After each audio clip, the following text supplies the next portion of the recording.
We're at Roll the Concrete for 2022, and we're in the Diablo booth. We have a whole bunch of new products coming right up. We got the foremost expert on all those products with us. Steven's here. Let's get to it.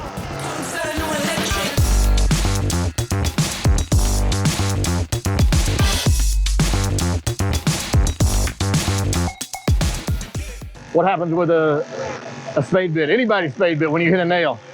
I know it all too well. Right.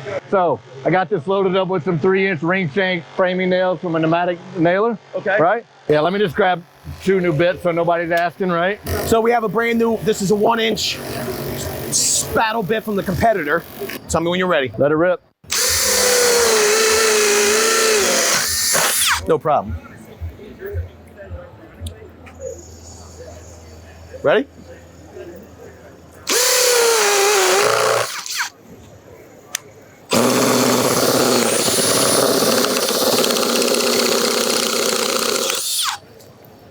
No. All right, you ready for the solution? Yeah. The Diablo solution, Demon Spade Bit. Enhanced technology allows it to cut through clean wood, nice and smooth, but also nail embedded wood. Yo, that's smooth.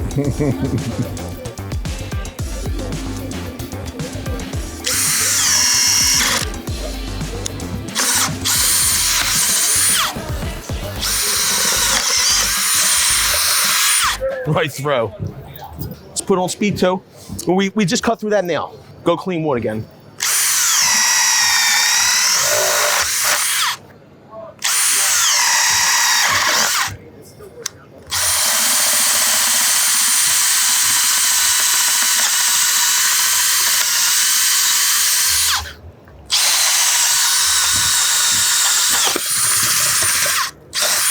Yo, that's nice though. It would have been shot the first. Exactly. And you can just keep going. If you take a look, like look at that edge. Who wants to shoot that? Like it's literally, I don't even see any burrs on it. Up to 60 nails. 60 nails.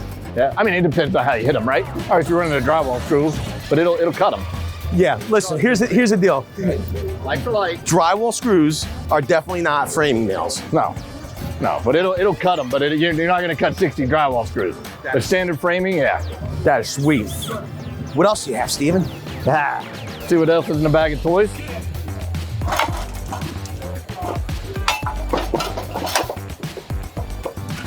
This just looks crazy. What's that? I said, this just looks crazy. Right? Hey. All right, so you got 2x6, right? Wood cutting saw blade, no problem, all day, right? Okay. What happens when you put the metal in there? Yeah. You're on a concrete site, you got one circular saw, everybody's trying to fight for it, you have to switch blades over to cut metal or go get it bonded, right? Right. What happens when you put a metal and wood saw blade on? Let's go to work.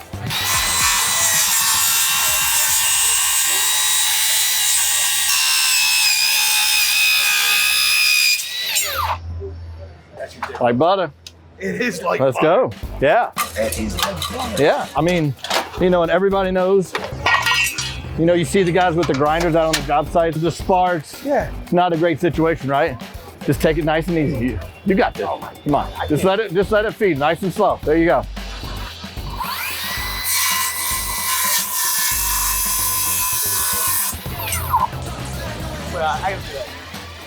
You get it? Take a little more bite. You don't want a small piece, it'll throw it. There you go.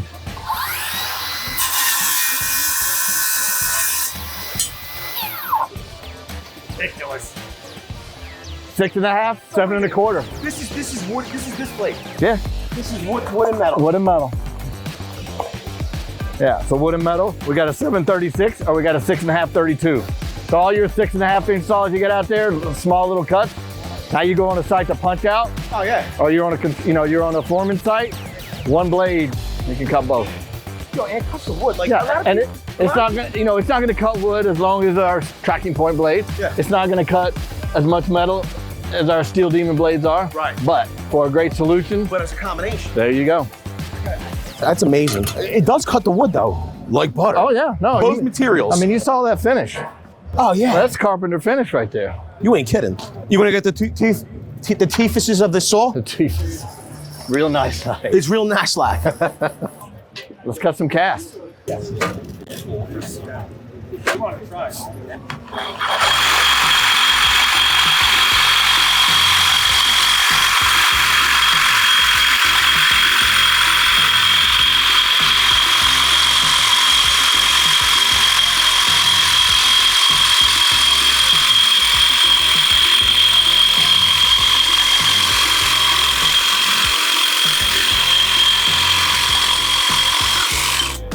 And if you wanted to see how many times you can cut through an 8-inch I-beam with this saw blade, go to this video here. Check that out. What do we have over there? I see a big cutting station. So this is a 5 7/8 saw. Okay. It'll handle a 5 3/8 blade. It'll handle 5 1/2. It'll handle 5 7/8. I just happen to have the 5 1/2.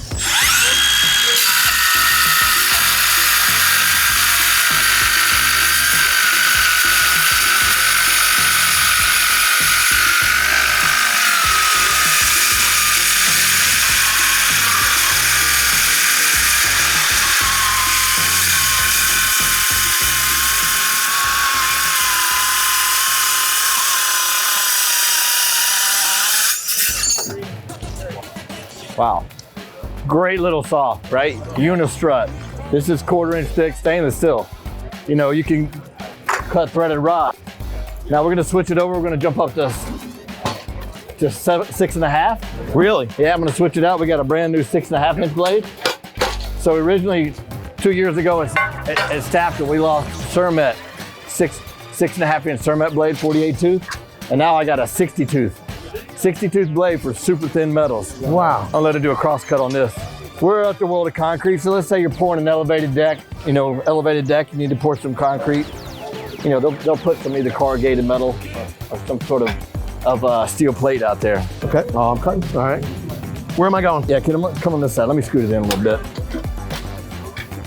There you go.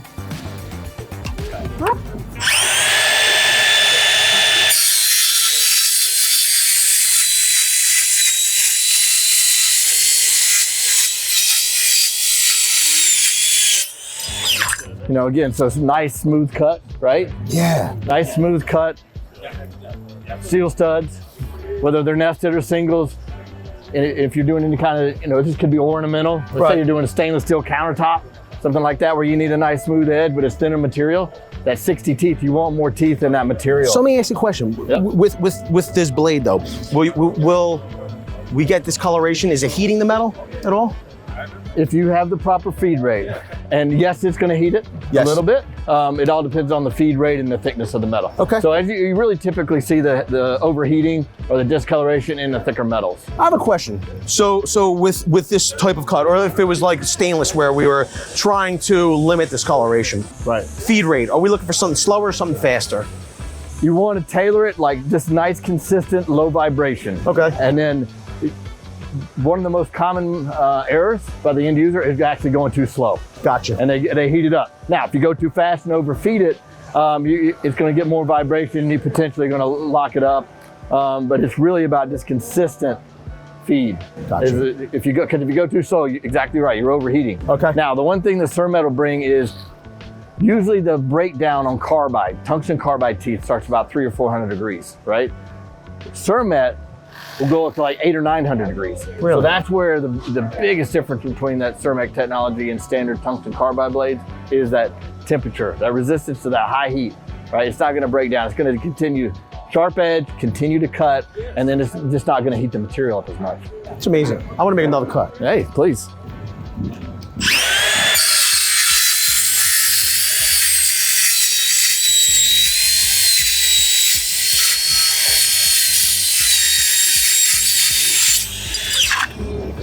That's crazy. Right?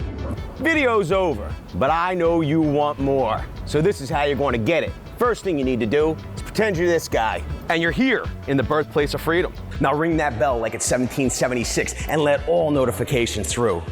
What? You're not subscribed yet? Well, smash this button here. After that, watch this video here, here, and maybe over here. See you later.